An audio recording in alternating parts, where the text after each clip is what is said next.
नमस्कार।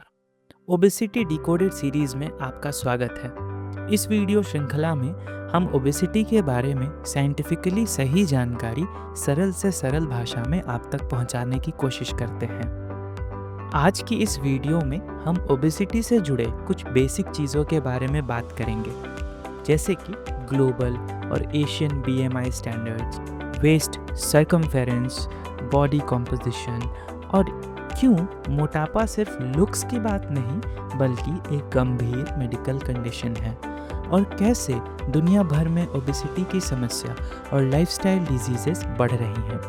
अगर आप हमारे चैनल पर नए आए हैं तो इस चैनल को सब्सक्राइब कर लें और बेल आइकन ज़रूर दबाएं ताकि आपको आने वाले वीडियोस की नोटिफिकेशंस मिलती रहे। सबसे पहले बात करेंगे BMI यानी बॉडी मास इंडेक्स के बारे में। यह एक सिंपल मैथमेटिकल फार्मूला है जो आपकी हाइट और वेट से कैलकुलेट किया जाता है, जो कि आप अभी स्क्रीन पर देख सकते हैं। उदाहरण के लिए, अगर आपका वज़न 70 किलोग्राम है और हाइट मीटर्स में 1.65 है, तो आपका BMI 25.7 होगा, जो कि ग्लोबल स्टैंडर्ड्स के हिसाब से ओवरवेट की कैटेगरी में आता है, परंतु एशियन स्टैंडर्ड के हिसाब से ओबेसिटी की कैटेगरी में आता है। ऐसा इसलिए है क्योंकि एशियन आबादी में डायबिटीज़ और हार्ट डिजीज़ का खतरा कम BMI पर भी बढ़ जाता है। आप स्क्रीन पर दिए गए ग्लोबल और एशियन पैमानों के हिसाब से अपना BMI कैलकुलेट कर सकते हैं। पर ध्यान रहे, BMI एक स्क्रीनिंग टूल है, परफेक्ट नाप नहीं।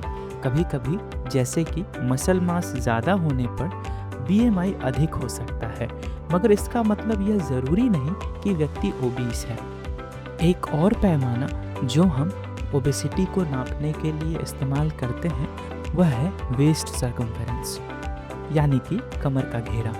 पुरुषों के लिए अगर कमर का घेरा 90 सेंटीमीटर या लगभग 35 इंच से अधिक हो, या महिलाओं के लिए अगर कमर का घेरा 80 सेंटीमीटर यानी लगभग 31.5 इंच से अधिक हो, तो यह दिखलाता है कि पेट पर अत्यधिक चर्बी जमी है, जो टाइप 2 डायबिटीज़, हृदय रोग और मेटाबॉलिक सिंड्रोम्स का खतरा बढ़ा सकती है।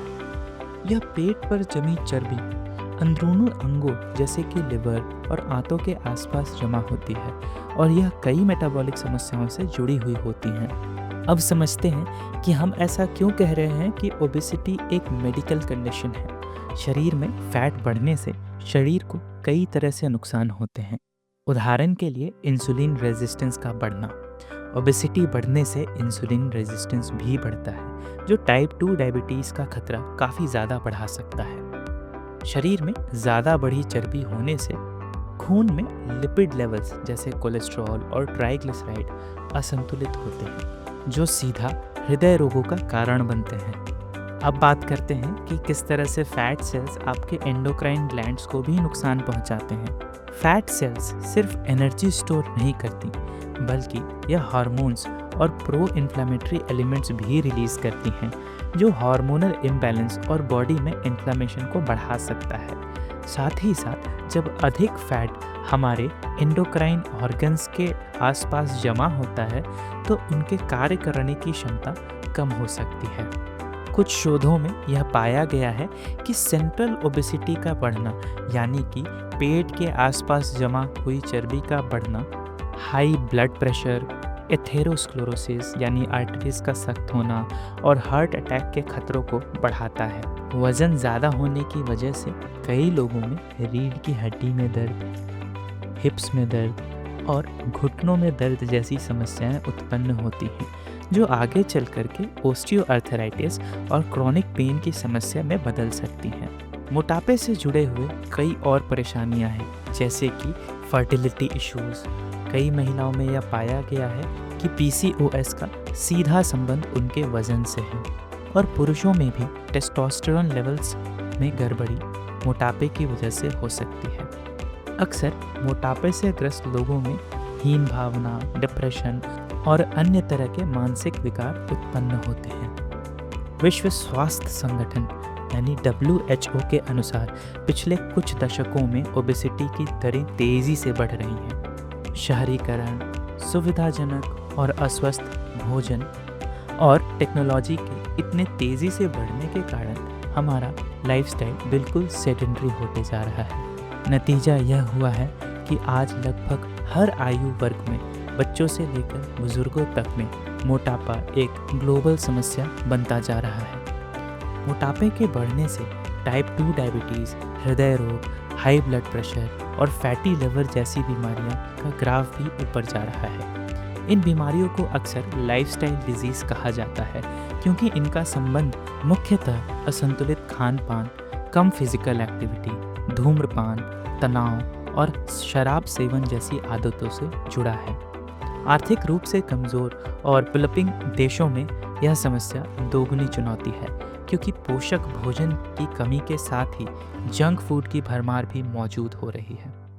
समय रहते शारीरिक गतिविधि, संतुलित आहार और वजन प्रबंधन को अपनाकर इन लाइफस्टाइल डिजीज़ों से बचा जा सकता है। पब्लिक हेल्थ पॉलिसीज़ जैसे फूड लेबलिंग, हेल्दी कैंपेन्स और शुगर टैक्स कई देशों में लागू की जा रही हैं ताकि मोटापे और इससे जुड़े रोगों की दर को कम किया जा सके। हमारी यह आशा है कि अगर आप भी मोटापे से ग्रसित हैं तो इस वीडियो को देखने के बाद आप अपने जीवन में ज़रूरी जीवन शैली से संबंधित सुधार ज़रूर करेंगे। आपका इस वीडियो को देखने के लिए धन्यवाद। इस वीडियो को उन सभी लोगों तक ज़रूर शेयर करें जिनको इसकी आवश्यकता हो। इस चैनल को सब्सक्राइब कर लें और बेल बटन ज़रूर दबाएं ताकि आने वाले वीडियोस की नोटिफिकेशन आप तक पहुंच सके।